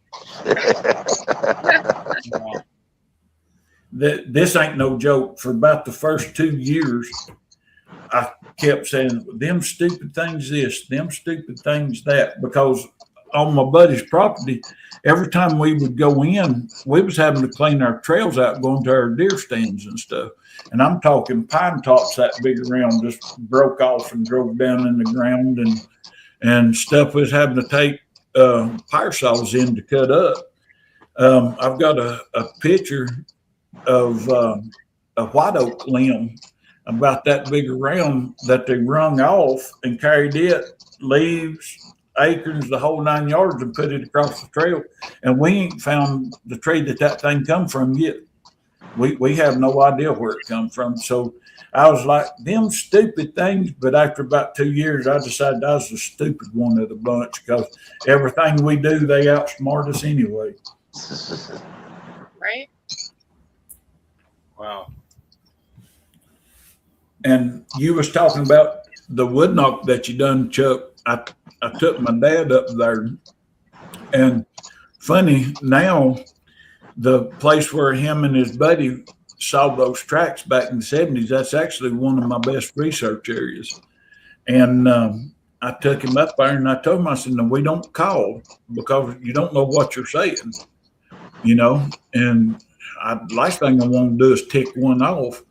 And so I go on, and he can't get around very good. He had part of his leg amputated, and he got up to this place where he could sit, and it's about probably another 3/4 of a mile on into my research area. And I'm coming back out, and I hear all the way across the valley, I hear something go, and I mean, it was loud. And I was like, oh, something ain't good. And I got down to where Daddy was at, and I said, did you hear that just a little while ago? And he said, oh, yeah, I wood knocked, and that thing, it answered me right back. And I, no, Daddy, we don't do wood knocks. And up in that, this is way back in the mountains. It's about 9 miles back. And the valley across there's got a big swamp in it. And we started easing back towards my truck, and you can hear, sounds like kids are playing in that swamp. Well, we know there ain't no kids up there playing in the swamp, because number one, we was the only ones up there at that spot. And it's coming closer and closer, and we get down almost to the truck, and a truck comes around the road, and it had some kids in it. Daddy said, that's what it was, is them kids. I said, Daddy, the road goes to the left. We heard those straight between us and that ridge over there across the valley. Oh yeah. So we don't wood knock no more. Yeah. Now I do whistle, even though they say that's what you're not supposed to do. But now, why do they say don't whistle? I never understood that. Because a lot of times things will whistle back at you, trying to get you to follow them to see what it is, and they'll lead you farther and farther and farther into the woods. But I do because of and I don't know why, but it's almost like when I heard that one whistled the first time, that got stuck in my head. And I'll do it and not even think of it. I'll just be standing around. We'll be changing stuff out, and I'll just and not even think about it. And but that's about the only call I do is a whistle. And we have had them whistle back at us. We've actually had them come to us while whistling. But let me ask you a question. Just something that, I was just thinking of. So Bigfoot researchers, wouldn't you want to whistle so that way you can follow them to see? Well, you got to remember there's other things out there besides Bigfoot. You got Dog Man, and here in the Smoky Mountains, we've got feral people, that kind of stuff. So if it's just we've actually got, some crazy stuff here. And I don't know where you guys are from, but here in North Carolina, we're part of the Great Smoky Mountain National Park. And there's actually Indians that have never been civilized. When it comes to the Trail of Tears, they hit the Smoky Mountain Park and have never come out. My preacher at my church, his grandma was full-blooded Cherokee, and she told him from a young age, watch where you go because not everybody left. So you've got that. A lot of people go missing in the national park. Well, actually, they go missing a lot of places. But the reason is you may think it may be a Bigfoot, but it may not be. It may be a shapeshifter. And that's a lot of times in the Native Americans that have got so far down the black magic and so deep into it that they've, the best I remember and what I could research and find out, they have to kill a family member, somebody that they love, to obtain that power to be a shapeshifter. Wow. But they do it a lot. And so you really don't know what what you're following after. And that's the reason if I whistle and it whistles back, then I just stand there. I don't go following it. I make it come to me. Okay. So someone has a question. They said, is a dog man and a Bigfoot the same thing? No, nowhere near.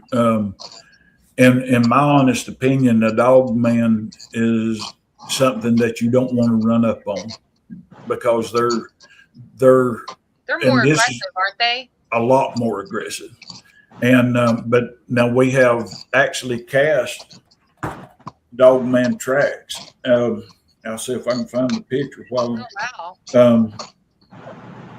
I have a question about the dog man. Is that like a werewolf? I mean, a lot like a werewolf. It's not like in the movies where they are human, they can turn into it, right? No, that would be a shapeshifter. These are those kind of animals all the time. All right. And but we went to the land between the lakes and done a film with relic film, and right there is the dogman track that we cast. That ruler is 6 inches long.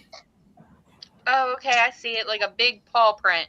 Yeah, that's what, and you can't see it, but where that ruler is, the heel of it comes back. They've got a heel, a foot. The back part of it's sort of like our heel, but the front part of it's a paw like a dog's got. Wow. And okay. At first I didn't believe in them, and I kept hearing about it, and this is when I'm just getting into it and all of that stuff. And I met my buddies in Dirty Sasquatch and Sasquatch Recon, and I asked them, I said, these people that keep talking about this dog man thing, are they just losing their mind or not know what they're looking at or what? And they said, no, they're actually real.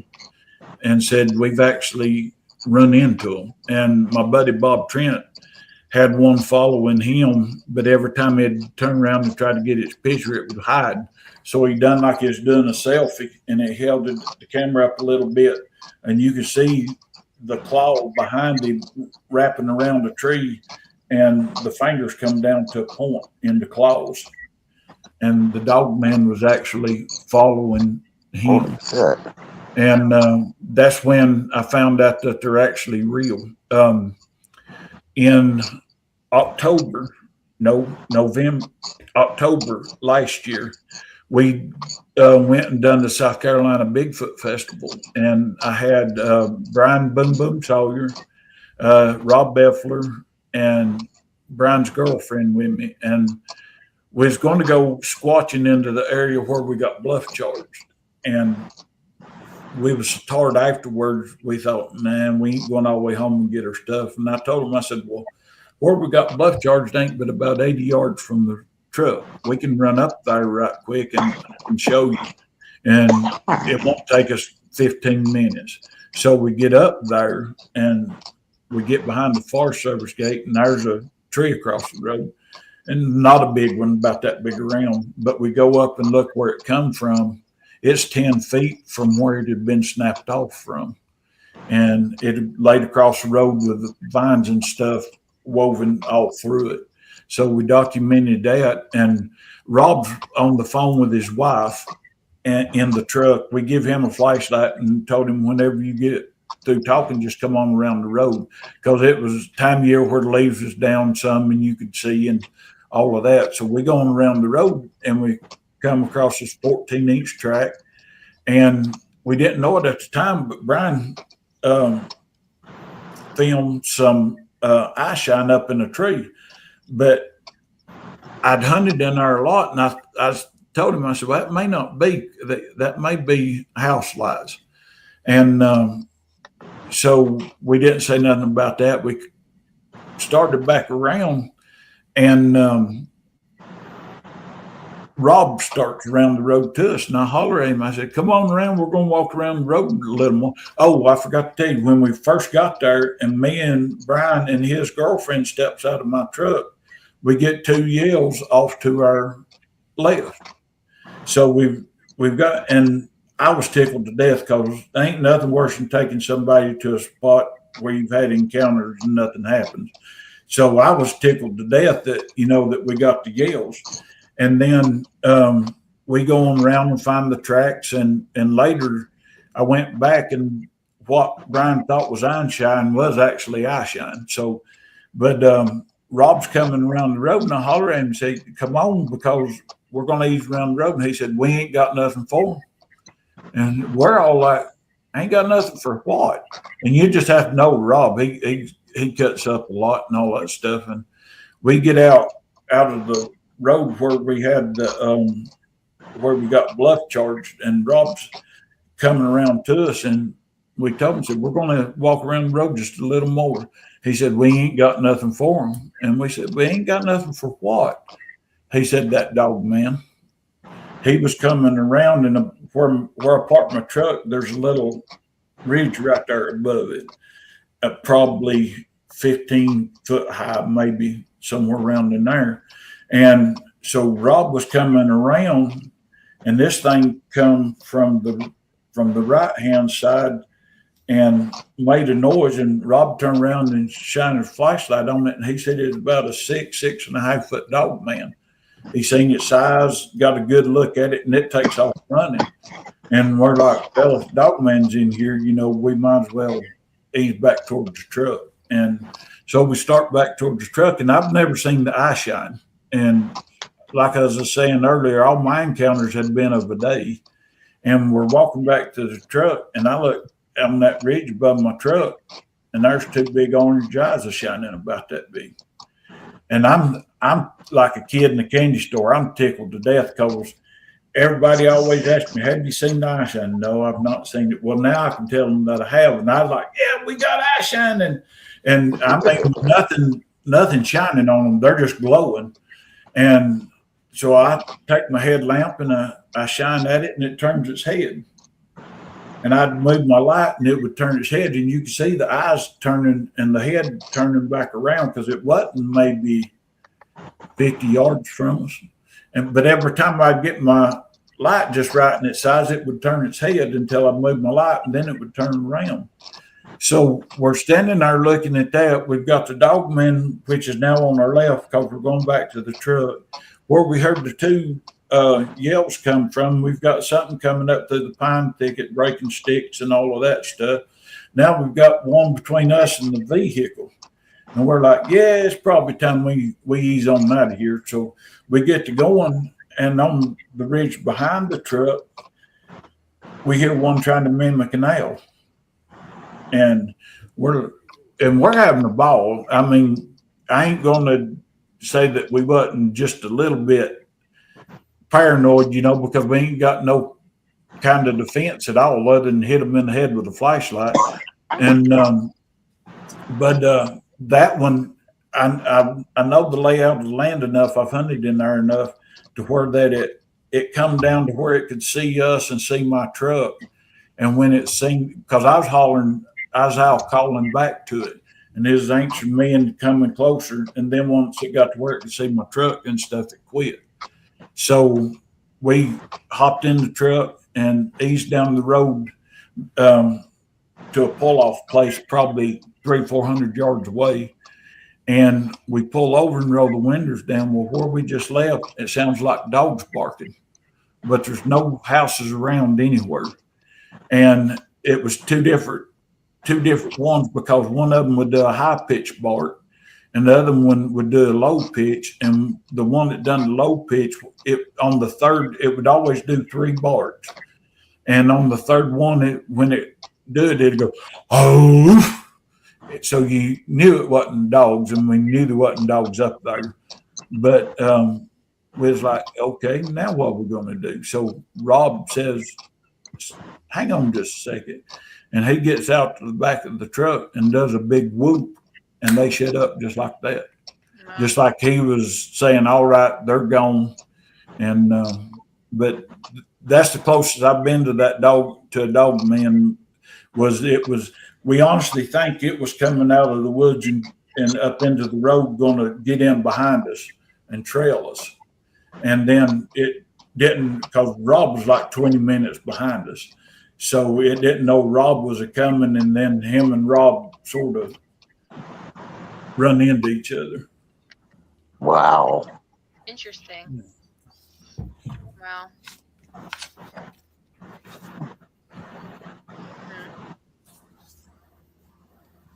Dave, Now, do you have a question? I have one. So are dogmen aggressive, or are they like a Bigfoot? No, they are a lot more aggressive. And I don't know if you has heard this story or not, but there was actually a guy actually killed one. And he went up the road to pull over and go back, and MIB, whatever you want to call them, whatever, surrounded him and told him, said, you've killed our asset. So evidently the government knows all about them, which we know they do. That's another thing that'll learn about killing a Bigfoot. It'll be taken and covered up, and nobody would ever know it, because every time it happens, people get shut up. So based on that language or that word, that sounds like it's not, what's the word I want? Not natural, like created. Yeah, that's trained. Yeah, and who knows? George Lunsford he's like opening up the encyclopedia. He's got books on every cryptid in the world, I reckon. But he can tell you about a race of dog men that lived years ago. And I forget who it was, but they used them as mercenaries. So there was actually a race of them. But I think that they have been, in just my opinion, and I think the government has tried to genetically modify them to make into whatever they want them for. Just like the Germans and Russians tried to do, during the First and Second World War, where they was doing genetics and trying to make women with apes and all of this stuff. So I think they're doing it to make their own, because they evidently, when they tell you that you have killed their asset, they've got some stake in it somehow. Yeah, have dogmen always been around? Because I just started hearing about them this year. No, they've actually been around for a long time. It's just that it's sort of like Bigfoot. It's okay to talk about them now. It's one reason. And they say, I don't know because I ain't never seen it, but they said that St. Christopher was a dog man. If you've seen pictures of him, that he actually looked like a dog. And if you go back into the Bible, some of David's generals killed men that look like lions. So evidently, they've been around for a while. Interesting. Okay. Yeah, that is interesting. Dave, Billy, you got any questions? I do have another one. So this is probably going to sound a little weird because it's not exactly, it's kind of a newer one for me. When you mention the Pharaoh people, it kind of reminds, the mental image that comes to mind is like the movie Wrong Turn. Mm-hmm. Would you say that's more the Native Americans that you mentioned that just didn't evolve to the point today civilly, or something else? Actually, from what little bit I can find out and stuff, not only the natives, but there's people that just got part of being part of society and just walked into the woods and started doing their own thing. Here in the Smoky Mountains, they've actually, on Josh Gates on Discovery, with Jessica Showbot and Phil Torres, that Expedition X, they actually done one here and talked to witnesses and stuff, and some of them was white people, white skin, hair all matted and all of that stuff, and disfigured and that kind of stuff. Interesting. Learn something new every day. I'm learning a lot today. When I first got into this, I thought, okay, Bigfoot, no problem. We can keep up with Bigfoot. But then Dog Man, Moth Man, all of this other stuff. Skinwalkers and shapeshifters and all of that stuff. And I watched a show that had this Native American on it, and he worked for the police department. He's an elder.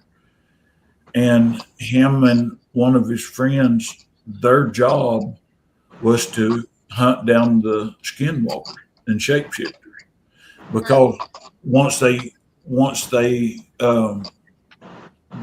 got that far into the black magic and stuff to where they could actually do this, they would find, part of their family killed or whatever like that.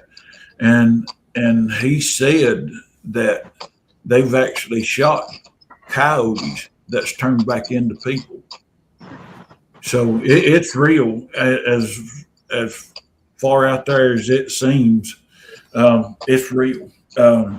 I'll give you another point. We don't know what it is yet, but we're working on it. On Miss Rachel that goes out with me a lot on her mama's property, we put trail cameras out because something last year they killed over 15 goats and couldn't find the goats, couldn't find nothing.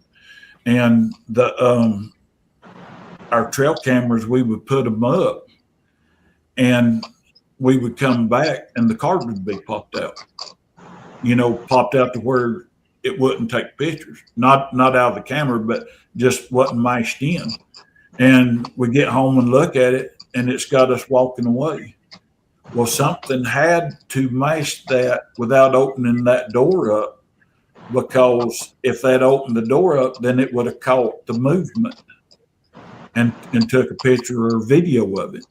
And we was up there showing it. We're actually going to do a documentary up there on it in December with Greg Ogles with Relic Films. And we was up there and I was showing George and Robert and some of them because they'd never been there. And we walked up to my camera and sure enough, the cards popped out. So I put it back in, closed it up. We was gone maybe 5 minutes and I decided I was going to take it with me. I come back to get it and the cards already popped out of it again. Huh. And just some high strangeness up there. There's a lot of paranormal. I had something take over my phone. I'm standing there showing where I put my audio recorder on the old fuse panel. And something comes over my phone, and honestly, it sounds demonic to me.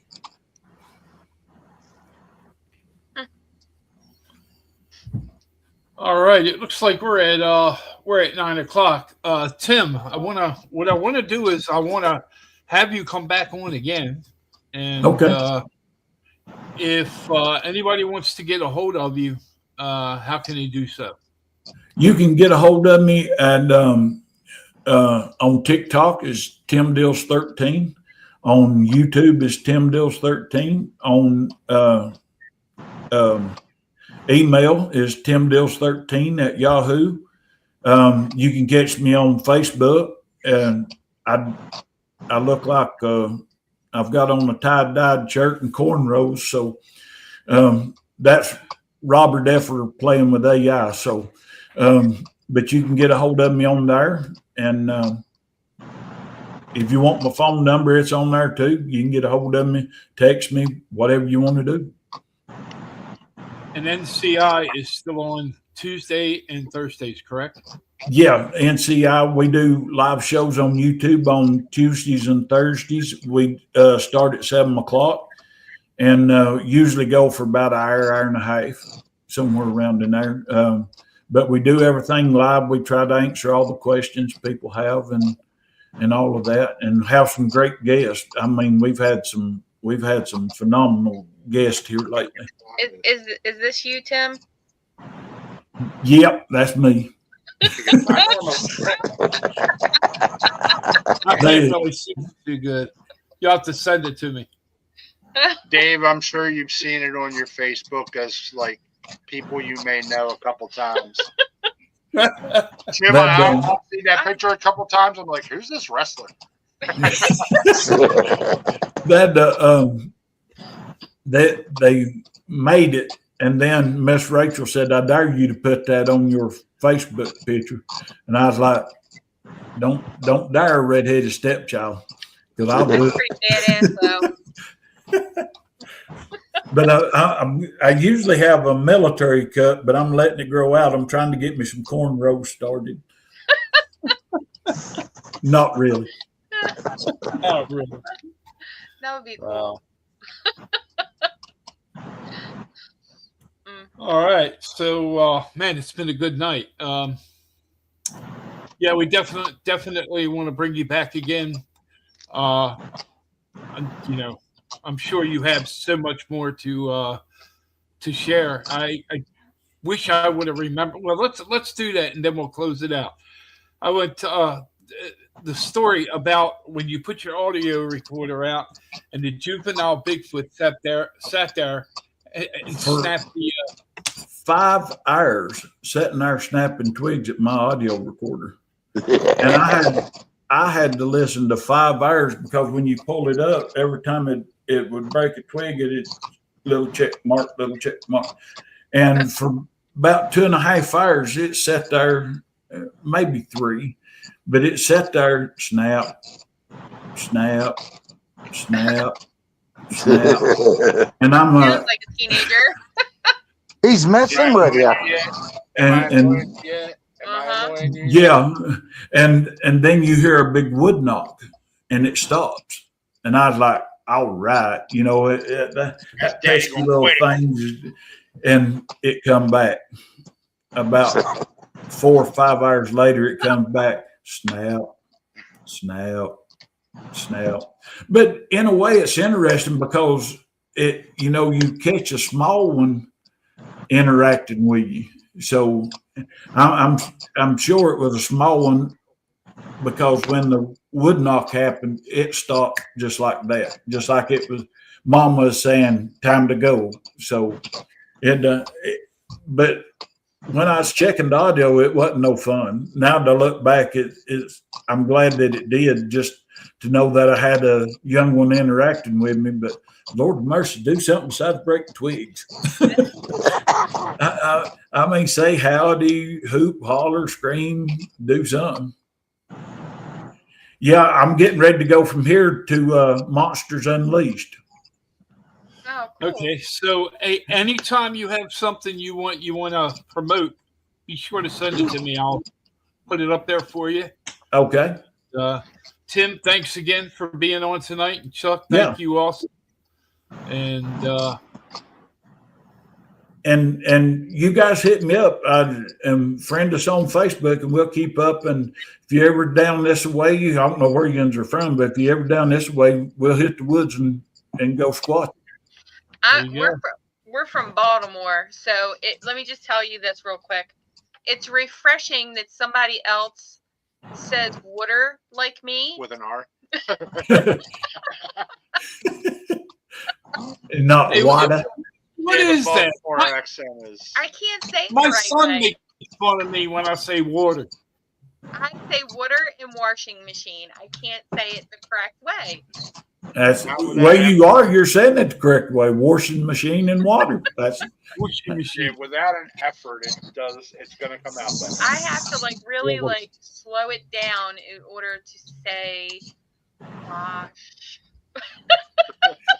See, that shows you ain't even supposed to say it that way. I say it the same way, washing machine, Washing machine, wash right. Yep. It depends on which side of the holler you're from. Exactly. That's right. It's those country jeans. Yep. Yeah. And in Baltimore, you wash your dishes in the zinc. That's it. With warm water. Not all right, water. Karen and Billy, I'll see you in the green room. Yeah, I know you got things to do, but I'll see you there in a few minutes. Tim, thanks again, and Chuck, thank you. Good night. See you guys. I'm going to head over to Monsters Night, Tim. Unleashed. Night, Chuck. Nice. Hi, baby.